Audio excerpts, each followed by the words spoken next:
Setidaknya sudah 3 komandan tinggi Hizbullah yang tewas dalam serangan Israel di Lebanon Selatan. Terbaru adalah Mohammed Nameh Nasser yang tewas akibat serangan drone Tel Aviv. Sebagai wujud balas dendam, Hizbullah meluncurkan ratusan roket dengan menargetkan posisi militer Israel. Ketegangan antara Israel dan Hizbullah belakangan lagi panas-panasnya. Baku tembak yang sebelumnya terjadi di perbatasan, kini berubah jadi berbalas serangan udara. Terlebih pasca tewasnya Komandan Tinggi Hizbullah Mohammed Nameh Nasser. Tapi ternyata Nameh Nasser bukanlah satu-satunya petinggi Hizbullah yang tewas akibat serangan Israel. Nameh Nasser jadi Komandan Tinggi Hizbullah ketiga yang tewas dalam pertempuran lintas perbatasan.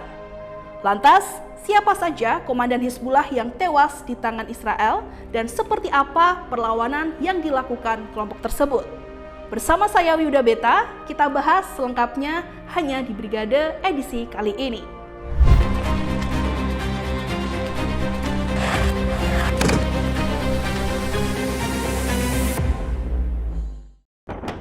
Nameh Nasser tewas dalam serangan drone Israel di wilayah kota Tire, pesisir Lebanon, pada Rabu 3 Juli 2024. Kejadian ini tentu menyulut amarah Hizbullah hingga meluncurkan 200 roket Katyusha ke posisi Israel.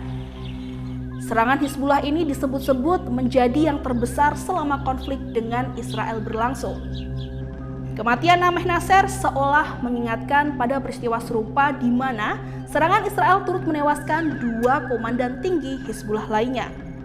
3 kematian petinggi Hizbullah ini terjadi dalam hampir 9 bulan pertempuran lintas perbatasan. Lalu siapa saja mereka dan seperti apa reaksi Hizbullah?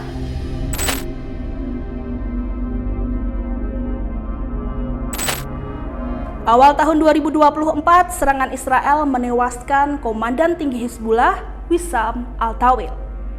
Dia tewas saat sebuah serangan menghantam mobil SUV yang ia kendarai di kampung halamannya di selatan Kiryat Shilem dekat perbatasan. Wissam Al-Tawil adalah seorang komandan pasukan elit dan rahasia Hizbullah yang ditempatkan di sepanjang perbatasan dengan Israel.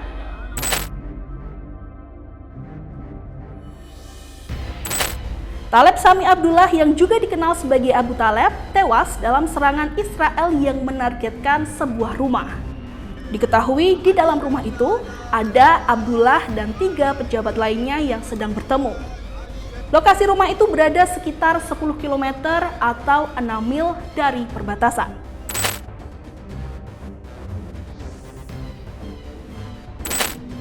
Terbaru, serangan Israel pada 3 Juli 2024 menewaskan Komandan Tinggi Hizbullah Mohammed Nameh Nasser. Israel pun mengakui telah membunuh Nasser yang memimpin salah satu dari 3 divisi regional Hizbullah di Lebanon Selatan. Dia disebut-sebut sebagai sosok penting bagi Hizbullah karena terlibat pertempuran dalam konflik Suriah dan Irak sejak tahun 2011 hingga 2016. Hizbullah tentu saja tak tinggal diam melihat 3 komandan tertingginya meregang nyawa di tangan Israel. Serangan demi serangan terus dilancarkan Hizbullah sebagai wujud balas dendam. Tak cuma menggunakan roket, serangan Hizbullah ke Israel turut melibatkan 20 drone. Serangan besar-besaran Hizbullah ini dalam upaya yang mereka sebut sebagai diplomasi kinetik.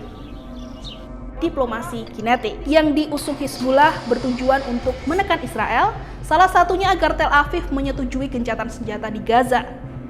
Jika Israel menolak, Hizbullah akan meningkatkan serangan mereka. Diketahui Hizbullah memang ikut campur dalam perang Israel dan Hamas di Gaza. Wakil pemimpin Hizbullah, Sheikh Naim Qassem, mengatakan keterlibatan kelompoknya dalam perang tersebut tak lain sebagai bentuk dukungan bagi sekutunya, yakni Hamas. Hizbullah memandang perang Israel di Gaza sebagai suatu hal yang membahayakan warga Palestina, khususnya Gaza. Oleh karenanya Hizbullah memutuskan untuk berkontribusi dalam menghadapi Israel, mengingat Hizbullah memiliki pengaruh yang besar di wilayah selatan. Diyakini Hizbullah jauh lebih kuat daripada Hamas dan dipercaya punya gudang roket serta rudal yang besar sehingga mampu menyerang segala sudut di Israel. Tak hanya berbekal senjata milik sendiri, Hizbullah memiliki sekutu yang disebut poros perlawanan. Dalam hal ini, Hizbullah dapat dukungan Iran di wilayah tersebut. Ikut campurnya Hizbullah dalam perang Israel melawan Hamas tak hayal membuat kita bertanya-tanya seberapa kuat kelompok ini. Langsung saja, mari kita kulik kekuatan kelompok Hizbullah. Menurut hasil riset Global Firepower atau GFP 2024, dari 145 negara, kekuatan militer Lebanon berada di peringkat 118. Penentuan skor GFP ini ditentukan dari beberapa faktor yang disebut indeks kekuatan negara atau power index yang meliputi jumlah unit militer, posisi keuangan, hingga kemampuan logistik dan geografi negara.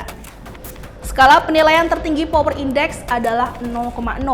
Artinya, semakin kecil angka, semakin tinggi kekuatan militer negara itu.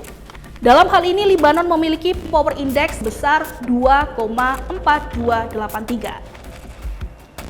Menurut data CIA World Factbook dari Badan Intelijen Amerika Serikat, tahun 2021, Hizbullah memiliki 100.000 pejuang. Pada 2022 diperkirakan memiliki 45.000 pejuang yang dibagi menjadi 20.000 personil penuh waktu dan 25.000 personil cadangan.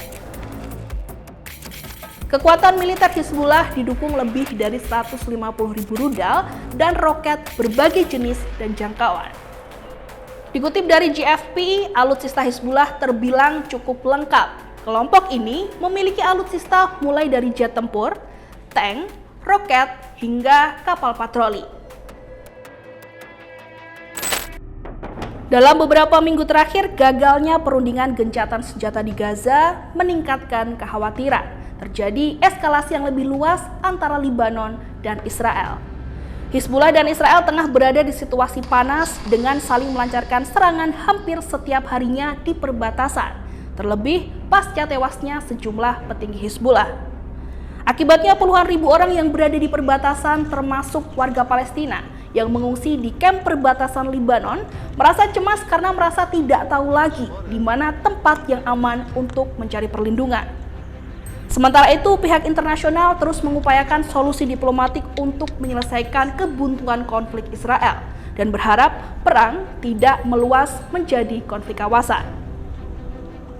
Sampai sekarang ini, aksi saling serang antara Hizbullah dan Israel masih terus berlangsung.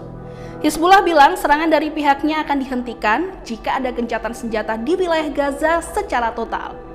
Sedangkan saat ini upaya diplomatik untuk mewujudkan gencatan senjata di jalur Gaza masih terus berlangsung. Kira-kira hubungan Israel-Lebanon akan semakin panas nggak nih? Coba tulis di kolom komentar ya opini kalian. Baiklah, segitu dulu Brigade hari ini. Saya, Vyuda Beta pamit. Sampai jumpa di Brigade edisi berikutnya. Bye!